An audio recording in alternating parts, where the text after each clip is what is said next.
Hi friends, present Amazon prime వీడియోలో తెలుగులో stream అవుతుంది జాబిలమ్మ నీకు అంత కోపమా మూవీ ఎలా ఉందో తెలుసుకునే ముందు నా ఛానల్ ఎవరైనా ఫస్ట్ టైం విజిట్ చేసి సబ్స్క్రైబ్ చేసుకోండి. ఈ వీడియో నచ్చితే లైక్ చేయండి, కింద కామెంట్ చేయండి. ఇది ఒక రామ్ కామ్ జోనర్లో వచ్చిన మూవీ అనమాట. స్టోరీలోకి వెళ్తే నుంచి లైఫ్లో చెఫ్ అవ్వాలని గోల్ పెట్టుకున్న ప్రభుకి తన ఫస్ట్ లవ్ అయిన నీలాతో బ్రేకప్ తర్వాత పెళ్లి మీద ఇంట్రెస్ట్ ఉండదు.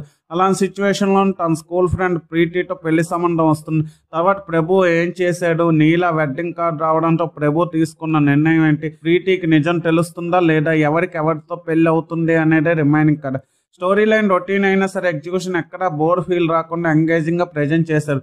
లవ్ బ్యాక్ డ్రాప్ లో వచ్చినా సరే ఫ్రెండ్షిప్ మీద కూడా కొన్ని సీన్స్ చూపించడంతో కొన్ని కామెడీ సీన్స్ కూడా హీరో శరత్ కుమార్ మధ్య కొన్ని సీన్స్ యూత్ఫుల్ ఎంటర్టైనర్ గా వచ్చి ఫ్రెండ్షిప్ లవ్ బ్రేకప్ వంటి మధ్యలో వచ్చే కొన్ని సీన్స్ చాలా బాగుంటాయి.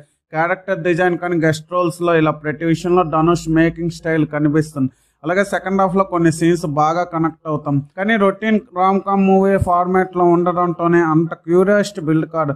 మెయిన్ క్యారెక్టర్స్ కొన్ని ఎమోషనల్ సీన్స్ లోనే యాక్టింగ్ ఆర్టిఫిషియల్ గా ఉంటుంది. బ్యాక్గ్రౌండ్ స్కోర్ కూడా రొటీన్ గానే ఉంటుంది. ఓవరాల్ గా ఒక రొటీన్ రామ్ కామ్ అయినా సరే సింపుల్ స్టోరీ లైన్ ఎంటర్టైన్ గా ఎంగేజింగ్ గా ప్రెజెంట్ చేయడంలో ధనుష్ సక్సెస్ అయ్యాడనే చెప్పుకోవచ్చు.